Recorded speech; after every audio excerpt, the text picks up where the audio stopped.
dhammaan baraha bulshada kala ah Facebook, WhatsApp, Instagram iyo Messenger ayay ciladii soo wajahday iyadoo ay xun yihiin muddo ka badan hal saac. dhammaan adeeg oo ay leedahay sharikadda Facebook ayaan gabi ahaanba la geli karin shabakadaha iyo barnaamijyada taleefanada casriga ah ee smartphone-ka, kombiyuutarada iyo qalabyada kale ee laga isticmaalo.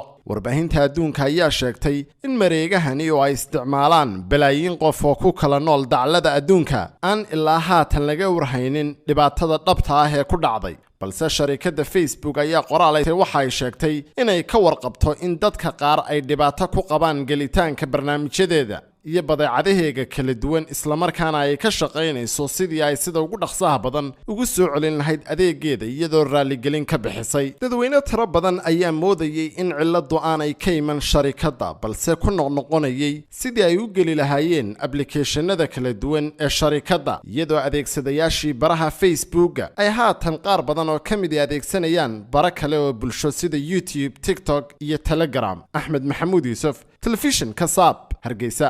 qoonmaal islaam io fatwa ma qabtaa weydiimo diini ah?